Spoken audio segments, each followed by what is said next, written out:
Okay, so we're changing the oil in a 2007 Toyota Camry. It's got a 2.4 liter inline 4 cylinder engine.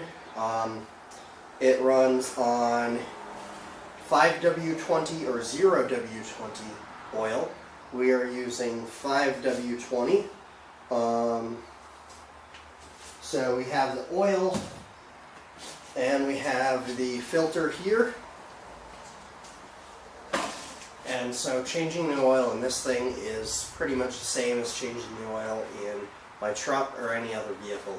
You drain the old oil out, you take the old filter out, you put the new filter in, you put the new oil in. We actually shouldn't need too much. We will need a ratchet. So this 1/2-inch drive ratchet should do. And I'm putting all the tools that I might need right there so that once I climb into the pit, I can reach everything. We're also going to need some light down there, so I'm grabbing a work light and an extension cord, and I'm going to run it to the closest outlet. And that should give us plenty of length of cord to work with. We might need an extension, so I'm going to get that ready. And actually I am going to, so these smaller cars, sometimes things are hard to get to. So I am going to get 3 different sizes of ratchet, the 1/2-inch drive, 3/8 inch drive, and 1/4 inch drive. And I am going to get an extension for each.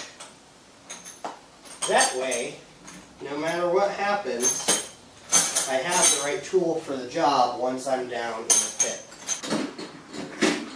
Now the last thing that I might need, if I can't get the drain plug off, I might need a little more torque. So I am going to put a breaker bar right here. So we're going to pop the hood.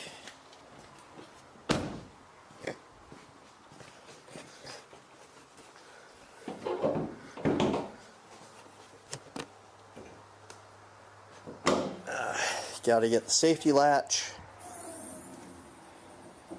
And the engine is still quite warm, but I don't really feel like waiting much longer, so normally I like to have the engine cool.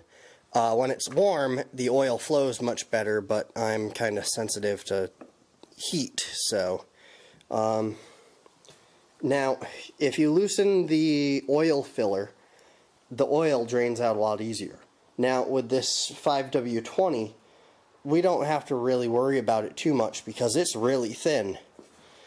But if you've got something that runs a thick oil, like straight 30 like my truck, then opening the filler really helps the engine oil drain out.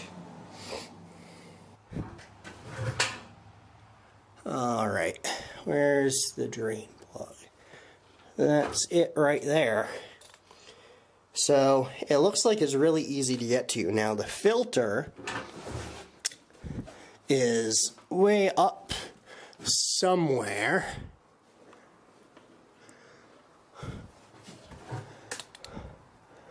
Right there. So this is the passenger side of the engine. That's the passenger side front tire right there. The drain plug for the oil is right there, and then the filter is up in here. The filter is just kind of hard to spot. It's tucked in way up there.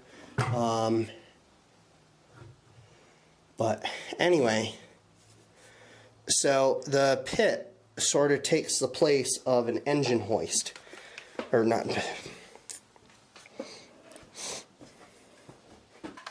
I'm guessing it's a 14. That would be my educated guess.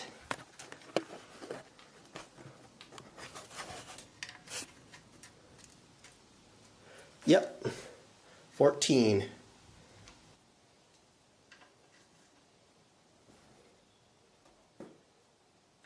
Another bad thing about the pit is you have to be very careful when you back vehicles out or pull vehicles in, because you don't want to get one of the tires down in the pit. But with a lift, you also have to be careful as well. So.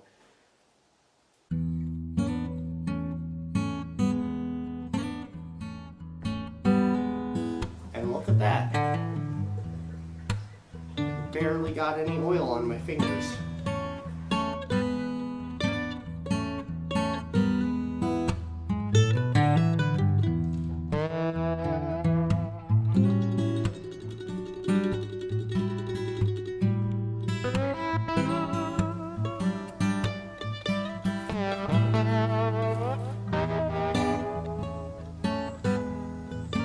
Okay, now I'm going to take off the filter.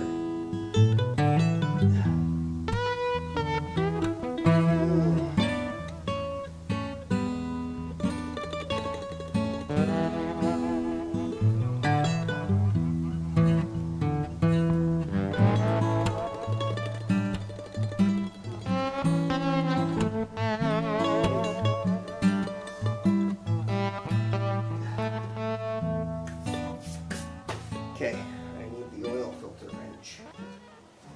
Okay, so these are strap wrenches, also known as oil filter wrenches. These go over the filter like this, and then they tighten, and this one can't get tight enough, which is why I brought the other one as well.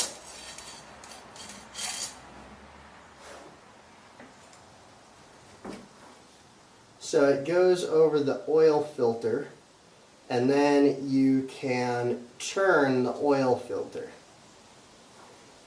Now these are only used to take the oil filter off. They are not used to put the filter on. And they're only used when you can't get the filter off with your hands.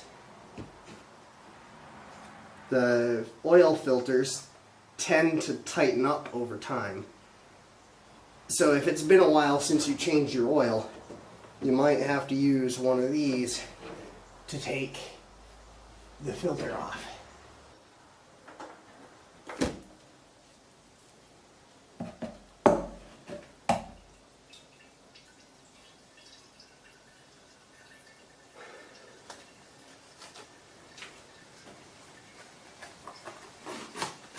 Okay, so now that the old filter is off, we go and put the new filter in, and to make sure that we get a good seal on the gasket on this filter, we put some old oil on it. Now I've seen some people actually fill up the filter with oil, with new oil, and you can do that, but the second you turn the key, the oil pump starts and fills up that filter almost immediately. So in a normal car, it's not necessary. Possibly in some exotic cars or sports cars or old cars, that might be more necessary. But as long as you've got enough oil on the outside of the gasket to make a good seal. And the other thing you want to check is you want to make sure that the old filter has the gasket still on it, because you don't want to put two of these gaskets on. Now I'm going to clean off the drain plug using the shop towel that I grabbed, clean off the area around where the drain plug goes, and then I'm going to put the drain plug back in, just so that it's not leaking on my head while I'm putting the filter on. Now remember, that's not tightened yet. And I'm going to look up here, and it looks like you can see the metal, so there's no second gasket, because that's the worst thing in the world. Okay, the worst thing in the world would be confusing your old filter for your new filter. Or these random old ones sitting there. I think these are all pretty much, that might be different, but anyway, confusing these random filters for the brand new one.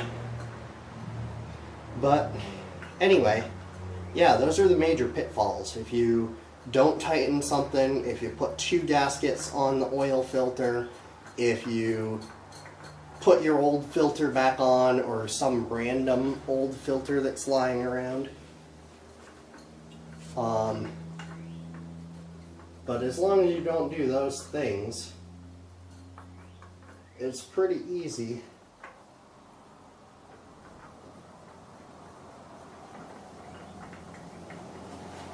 And when you put the new filter on, you only hand tighten it.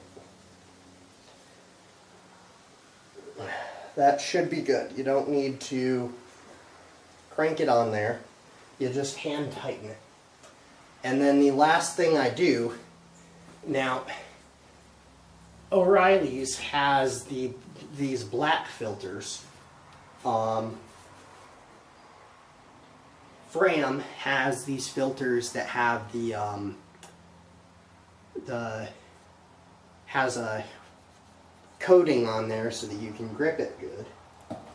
Napa, the Napa, I think it's like the Pro Select filters, are white.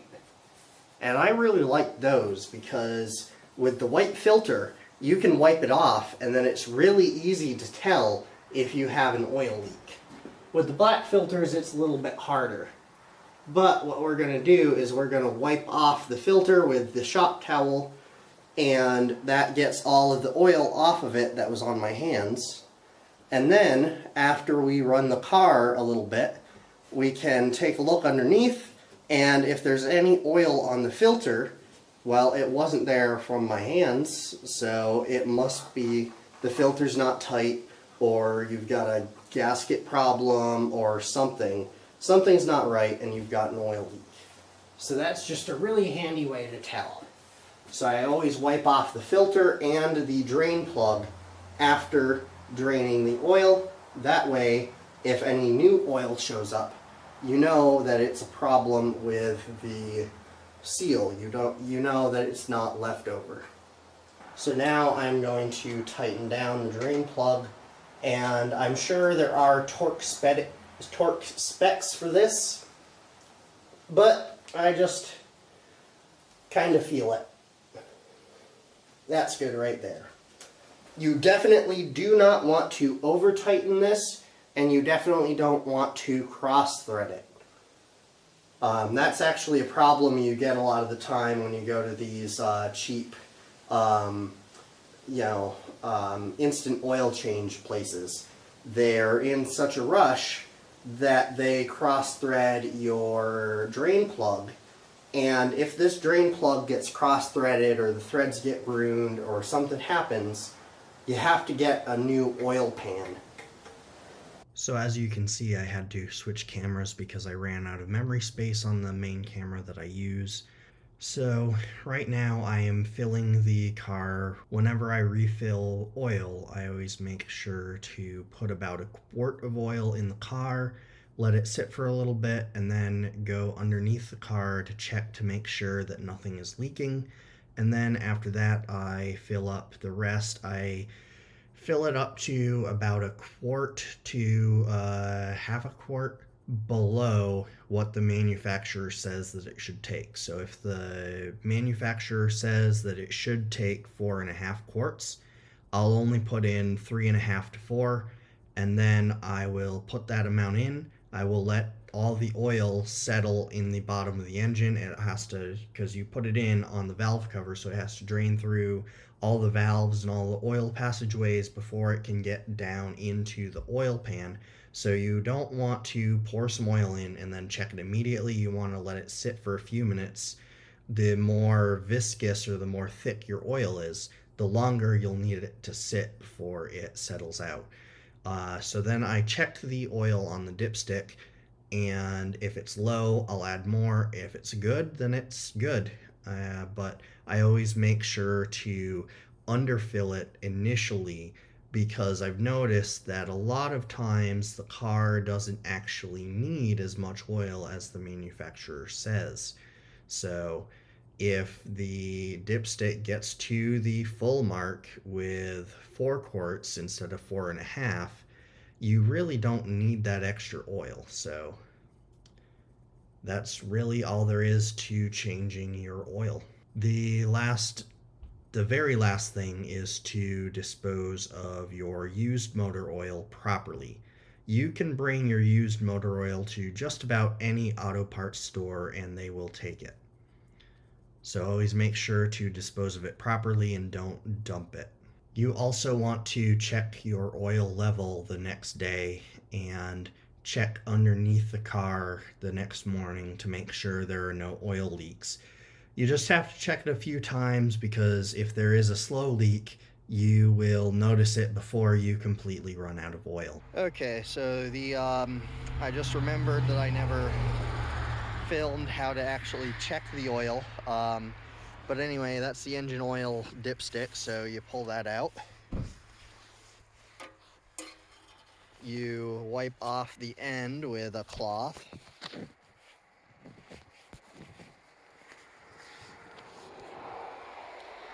And then you put it back in.